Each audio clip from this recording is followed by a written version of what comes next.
Nouvelle bûche de Noël, aujourd'hui je vous propose une recette de bûche tonka, pommes et caramel, un délice, une vraie gourmandise. Donc elle est composée d'un biscuit hyper moelleux aux amandes, ensuite de caramel au beurre salé, d'une compotée de pommes et d'une ganache à la fève tonka. Donc on commence par la ganache, vous placez la gélatine dans un bol d'eau froide, vous laissez bien réhydrater pendant minimum un quart d'heure. Vous faites chauffer la crème liquide entière avec la fève tonka râpée, une demi, ça suffit largement. Vous éteignez le feu et vous laissez infuser un quart d'heure. Vous réchauffez ensuite de nouveau la crème, vous ajoutez la gélatine essorée et vous versez sur le mélange de chocolat blanc et chocolat blond. Si vous voulez, vous pouvez prendre que du blanc, mais c'est meilleur avec les deux. Vous ajoutez ensuite la crème liquide froide quand le chocolat est bien fondu. Vous filmez au contact et vous placez minimum 4 heures au réfrigérateur. Moi, je fais toujours mes ganaches la veille. Je laisse toute la nuit, comme ça, je suis tranquille. On passe à l'insert aux pommes. Donc, vous lavez et vous épluchez vos pommes. Vous les coupez en morceaux. Je vous mets tout le matériel que j'utilise en description de la vidéo avec toutes les quantités d'ingrédients. Il faut cliquer sur le petit plus ou les 3 petits points selon si vous êtes sur ordinateur ou téléphone. Donc, vous coupez vraiment en tout petits morceaux. Et vous allez placer le beurre et la cassonade dans une casserole. Vous mélangez jusqu'à ce que ce soit fondu. Vous ajoutez les morceaux de pommes. J'en avais beaucoup trop, j'ai pris 4 pommes. Prenez 2, ce sera largement suffisant. Et vous allez les faire compoter comme ça pendant environ 20 minutes. Au bout de 20 minutes, vous ajoutez de l'eau. Vous mélangez ensemble la pectine et le sucre et vous ajoutez tout ça à la casserole. Vous laissez bouillir pendant environ 1 minute. Si vous n'avez pas de pectine, on en trouve sur internet, je vous mets le lien sous la vidéo. Et si vraiment vous ne voulez pas en acheter, vous préférez mettre de la gélatine, vous pouvez, il faudra mettre une feuille de gélatine. On récupère notre ganache, donc vous la fouettez sur vitesse lente ou moyenne jusqu'à épaississement. Pas besoin qu'elle soit trop épaisse, hein. La mienne était limite un peu trop fouettée. Il faut que ça reste souple, la ganache, quand on la met dans un entremets. Ensuite, vous placez une feuille guitare dans votre moule à bûche. Si vous utilisez un moule en silicone, c'est pas la peine. Encore une fois, je vous mets toutes les références de ce que j'utilise sous la vidéo, avec des bons de réduction, hein, vous regarderez.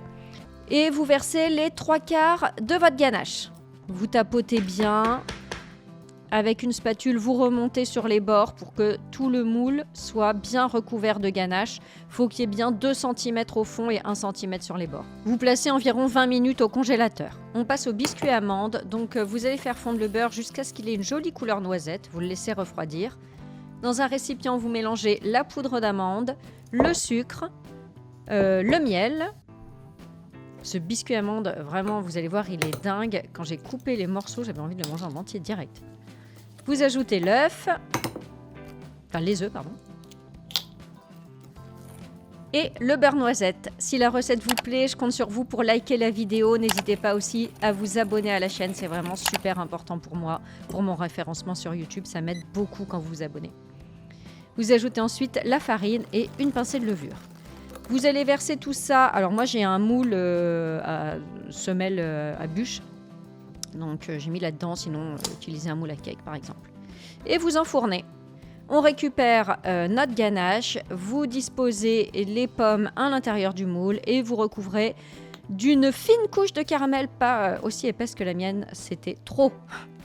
Donc, mais vous inquiétez pas, je vous mets les bonnes quantités en description de la vidéo. Vous recouvrez avec le reste de ganache et vous récupérez votre biscuit, vous le laissez bien refroidir. Alors avec cette semelle à bûche, c'est vrai que ça se démoule tout seul, hein, j'ai même pas eu besoin de beurrer. Vous coupez pour avoir, pour que le biscuit puisse rentrer dans le moule tout simplement.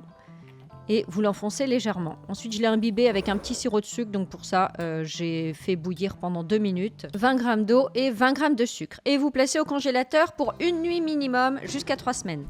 Pour la déco, j'ai utilisé un moule à embout de bûche. Donc j'ai fait fondre un petit peu de chocolat blond que j'ai mis dans le moule. Tout simplement, j'ai fait durcir un petit peu au congélateur parce que j'avais peur de le casser autrement. Et voilà.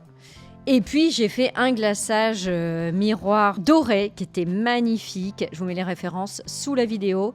Donc, il suffit de le réchauffer à 50 degrés environ. Et ensuite, vous le versez sur la bûche encore congelée, hein, toujours très important, à environ 45 degrés. Si vous voulez faire un glaçage miroir maison, je vous mets aussi la recette. C'est vraiment comme vous voulez. Mais c'est vrai que là, cet effet paillette, c'était juste waouh. Ah bah d'ailleurs, aujourd'hui, c'est le dernier jour pour cumuler 2 codes promo chez Scrap Cooking. Je vous mets ça sous la vidéo. Donc aujourd'hui, on est le 18 décembre 2025. Voilà. Après, il n'y aura plus qu'un code promo. Et donc ensuite, eh bien, j'ai disposé mes embouts de bûche et vous laissez bien décongeler pendant 5 heures au réfrigérateur avant de servir. On va regarder l'intérieur. Ah, moi, j'ai eu du mal à couper parce que j'avais mis trop de caramel, c'est pour ça. Vous en mettrez moins, ce sera beaucoup mieux. Et voilà, c'était bien gourmand, c'était délicieux. Un délice. Oh là là. J'espère que vous aimerez. Je ne vais pas vous dire joyeux Noël parce que je pense que je vais encore poster une recette, mais on arrive quand même au bout.